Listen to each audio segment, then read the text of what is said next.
Hi everyone.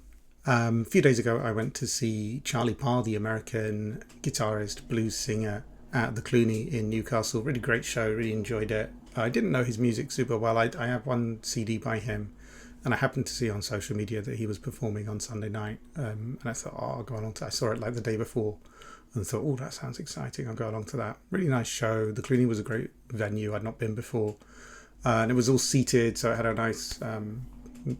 Sort of relaxed atmosphere, which he fed into also by coming onto stage in a very kind of laid back way, sitting down, starting playing with his guitar, almost like he might be doing the sound check, and then the concert, is going. There's no big announcement or anything like that. I really, really enjoyed it. I thought he was a real master of his craft,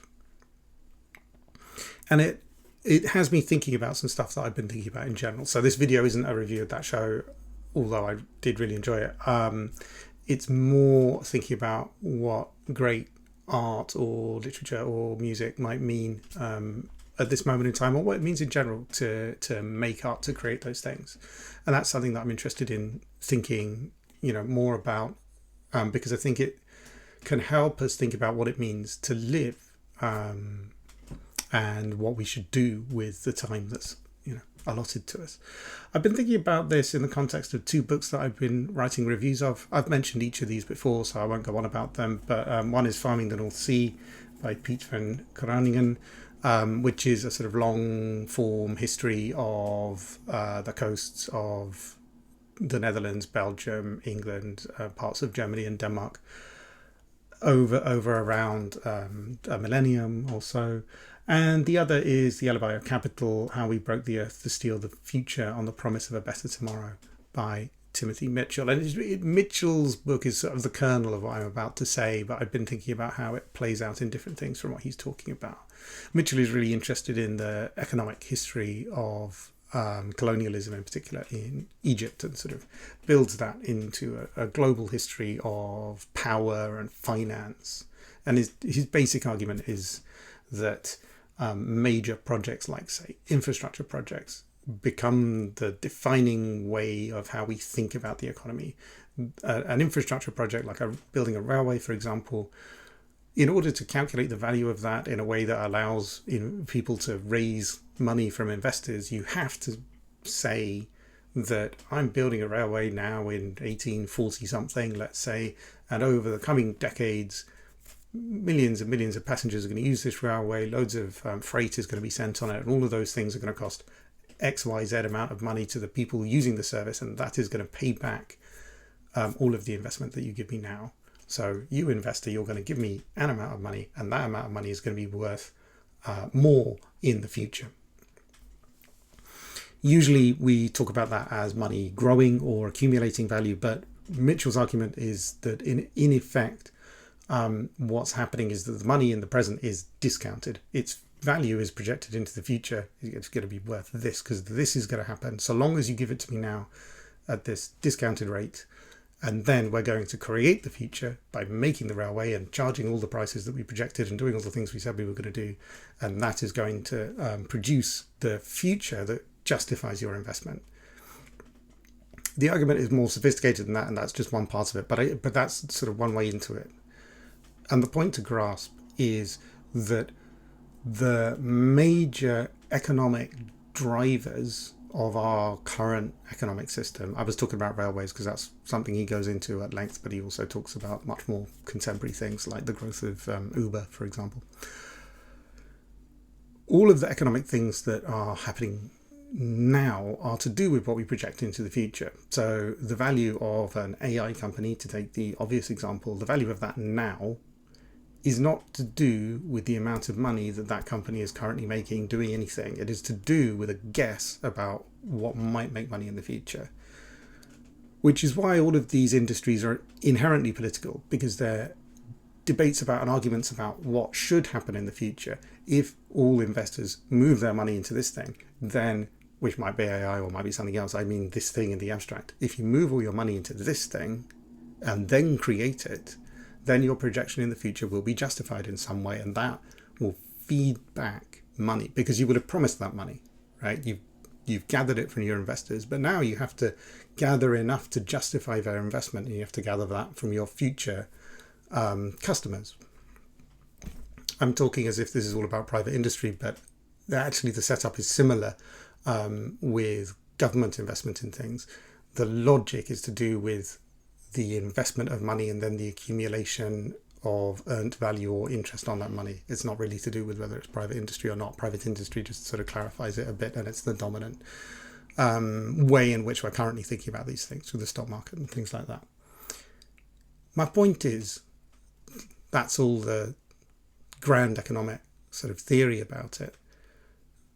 My point is that I think that we need to find ways of thinking about every artistic intervention that we make, every book that we write, every book that we read or talk about or choose to share, every concert that we go to as a sort of portal into a potential other future. There is something incredibly powerful about people sitting in a room together and enjoying sound and music. And I think often we talk about that as tapping into something primeval, as something from our past, as something deeply emotional because of all our mammalian history. And all of that is true. I'm not saying that's not true. But the power of art also is to project into the future, is to say that I envision a future where humanity spends more of its time feeling and doing this thing, whatever this thing, again, may be. And I think that that is a really important social function for the arts.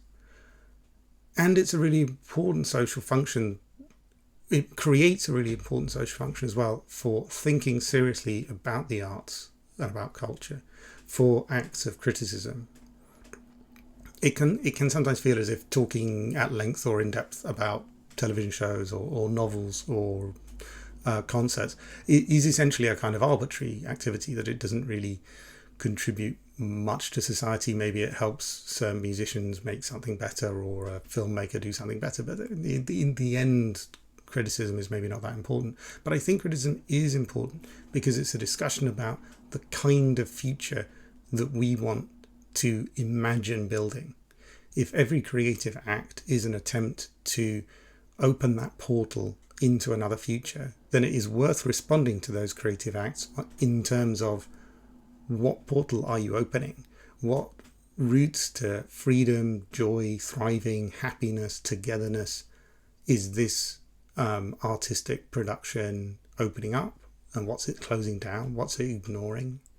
And that process of critique and engagement with the arts is itself part of producing the future.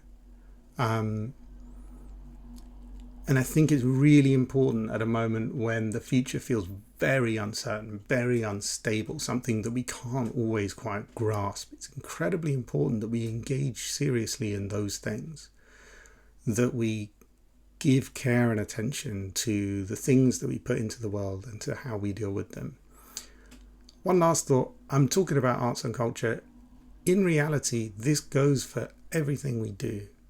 If you really want to get serious about it, the really serious thing is every time you wake up in the morning and go to choose whether you're taking the car or the train, or whether you're going for a walk, or whether you're staying at home, when you go to a shop and choose whether you're being rude to the person in front of you or not, whether you buy things that are exploitative or not, whether you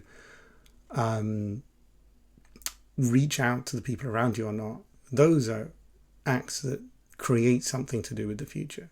It's not, that list maybe sounded a little bit like it's all about how you consume things. Unfortunately, we do live in capitalism, and lots of our acts are to do with consuming things. But really, it is just as much an act to decide how you talk to another person, or whether you stop in the street and ask another person if they need help, if they seem confused. Those are also acts about creating the world in which you live. And I think normally we think of those as maybe things that are in the present. But the present doesn't really exist, right? The present is just this vanishing point between what I'm about to say in a few seconds and what I said just now. It vanishes into nothingness. It is the future that we are creating. And so, this is something that is helping me think through some things about, the books that I'm working on, the ideas I want to put into the world, and maybe it also speaks to you. I'd love to hear people's thoughts. If it does, or also if it doesn't, let me know. Do like, subscribe, share. Thanks. See you soon.